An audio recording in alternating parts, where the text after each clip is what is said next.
Are you thinking of moving to Toronto with your family, but you're not quite sure where you want to live? Maybe the downtown city core is a little bit too intense for you, and you're considering moving to one of the great suburbs surrounding the city. Well, in this video, we're going to cover the top 3 suburbs north of Toronto. We're going to take a look at the schools in these suburbs, as well as the different housing options, as well as the different employment options. So by the end of the video, you'll have a very good idea of what life is really like in these 3 suburbs, and hey, maybe you'll find the right one for you and your family. If this is your first time to the channel and you'd like to know everything there is to know about living in Toronto and the surrounding area, then be sure to subscribe so you can be the first to learn about the current market here in the Greater Toronto Area. My name is Philip Cotlier. I'm a local real estate agent and I get calls, texts, and emails every day from people just like you. So if that's you, if you're planning on moving across the country, across the world, or just across town, whether it's in 8 days or 80 days, just give me a call. I'm happy to help you make your move everything you want it to be. Look, I get the allure of downtown life, the shops, the restaurants, the endless things to do on a Friday or Saturday nights, and I've lived downtown for many years and loved every minute of it.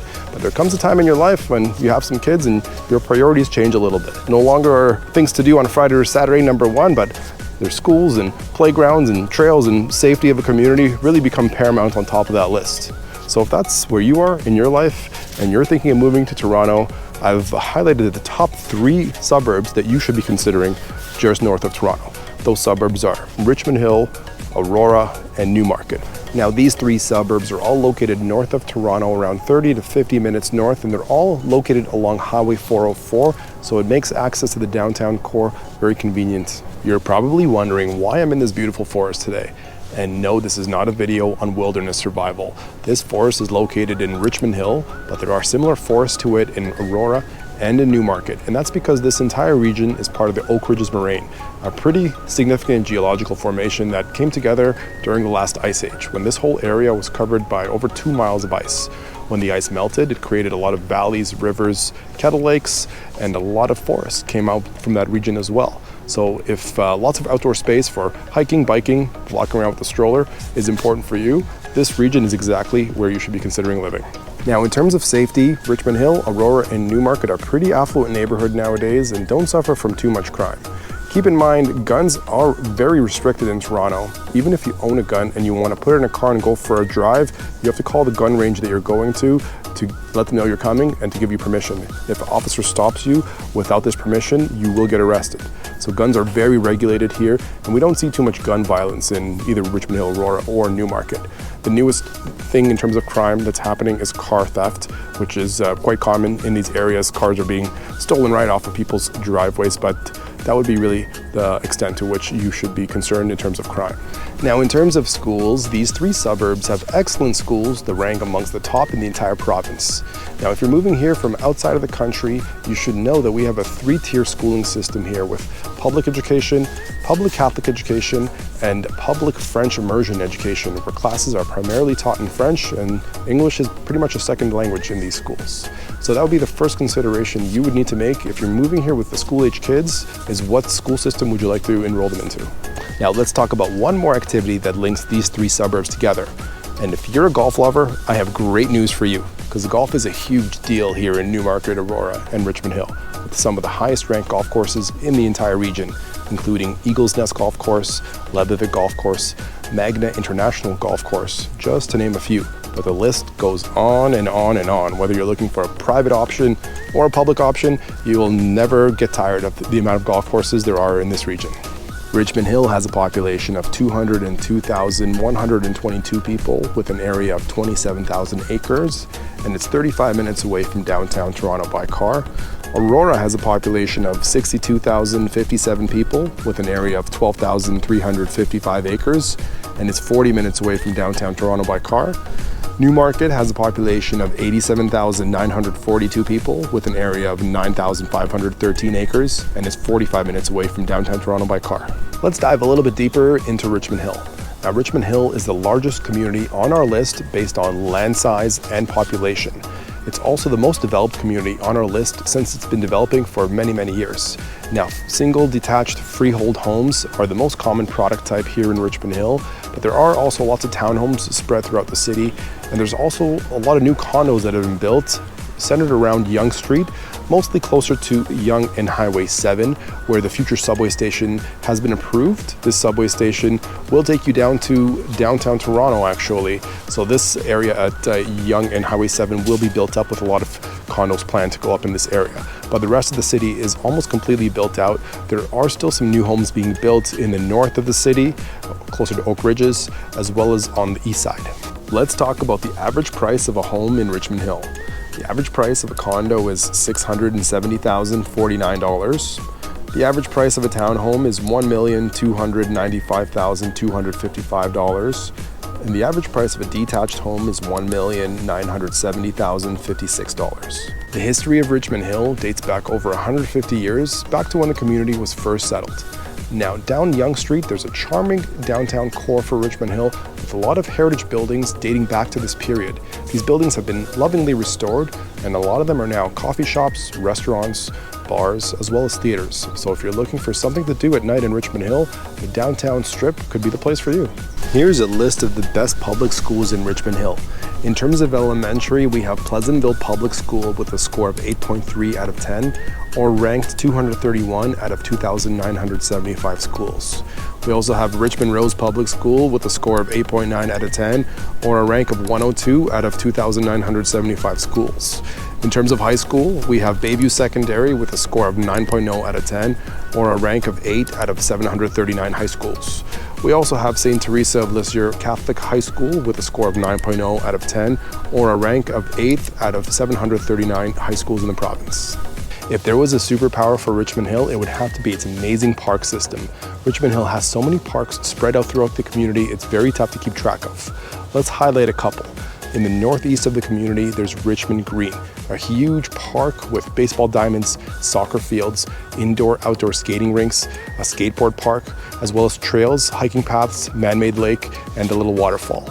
That's a great park where a lot of fireworks take place during special events on Canada Day, for example, as well as different events where the community gets together, like the Rib Fest that happens in the summer, and different other events that happen over at Richmond Green. Now, in the north of the community, there's another great park called Lake Wilcox Park. This is centered around a kettle lake named Wilcox, and the park itself has a manicured boardwalk with a walking trail. On top, there is a very nice playground with a splash pad and picnic areas. Now, there's also a canoe rental spot at Lake Wilcox. So if you want to rent a canoe and go for a ride, you can do that up in Lake Wilcox. Now, let's talk a little bit about Aurora. It's the community just north of Richmond Hill and the smallest community by population on our list.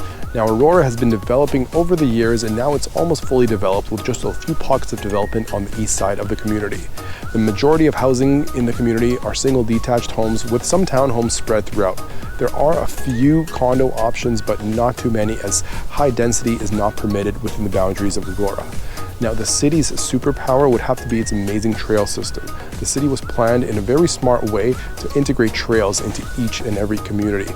So it's very easy to hop out of your house, jump on a bike, or go for a walk, and within seconds you'll be in nature, because there's kilometers and kilometers of paths leading throughout the community which interconnect the different parks to different spaces. Let's take a look at the average cost of real estate in Aurora. The average condo apartment sells for $727,215. The average townhouse sells for $1,146,502. The average detached home sells for $1,685,518. One important employer in Aurora is Magna International.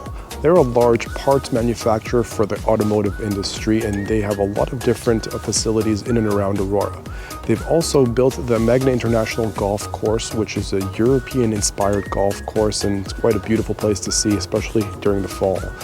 Around the golf course, there's a stunning gated community with huge estate homes with private pools and acres of land. So if you're looking for a little bit more sophistication in your lifestyle, the gated community around the Magna International Golf Course may be the place for you.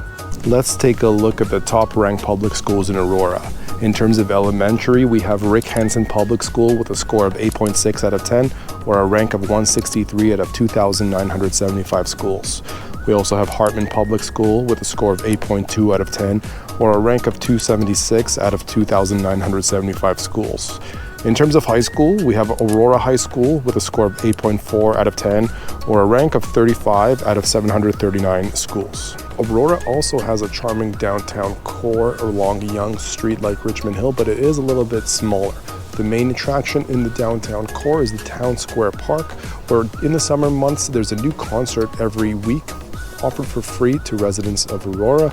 Hundreds of people come to attend, and it's quite a nice experience for the entire community to get together. Next up on our list is Newmarket, a community just north of Aurora. This community has the smallest amount of land by acreage, but it also has the most amount of new developments taking place, especially in the north of the community, where there's a lot of new townhouses and freehold houses being built. There are also some condominium developments taking place along Yonge Street and Davis, but definitely not as much as Richmond Hill.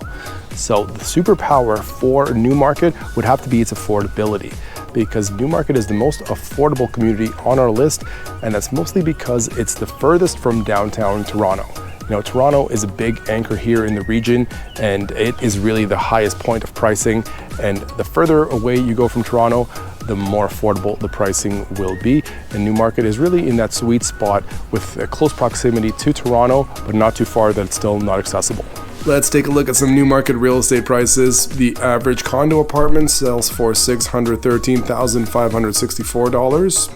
The average townhome sells for $985,978. The average detached home sells for $1,371,918. My favorite part of Newmarket is its charming downtown core. It has the most charming core out of all the downtowns on our list, and that's because it's not on Yonge Street like the other two. This one's further east away from Yonge Street. It's on a more secluded and quiet area, so it was allowed to develop in a lot more natural way. There is this older section down Main Street, and then just to the east of this more historic section, they built a brand new community center with a park and interconnected it to Ferry Lake. So it's a really nice community gathering spot with a lot of shops and restaurants and everything you would expect in a nice, charming, historic downtown core. Here are some of the best schools in Newmarket. In elementary, we have St. Paul Catholic Elementary School with a score of 8.5 out of 10, or a rank of 179 out of 2,975 schools. We also have Rogers Public School with a score of 8.3 out of 10, or a rank of 231 out of 2,975 schools. In high school, we have Newmarket High with a score of 8.0 out of 10, or a rank of 63rd out of 739 schools. There you have it. We took a look at the top 3 suburbs to move to north of Toronto, specifically with a family. Now I want to leave you with a few tips today before we go. Number 1 is if you're moving to this region with toddler age kids, you want to be sure you put them on the daycare waiting list way ahead of your move. I'm talking 12 to 24 months. Before you move down here, you want to have your kids on multiple different daycare waiting lists. The reason for that is daycare is subsidized here by the government, so all parents with toddler age kids have them in daycare. There is of course a shortage because of this demand, and that's why you want to have them in as many different waiting lists as possible so you can be sure you have a spot when you do decide to move down here in the end. Lastly, if you are commuting downtown, there are a few different options for you. You have the highway, of course, that gets a little congested during rush hour, but the GO train is a great alternative you should consider. The GO train service takes you straight to Union Station with a few express stops along the way, and during rush hour there's consistent service both ways from Union Station north and down south from the suburbs over here, so it's a great alternative to sitting in a car in traffic.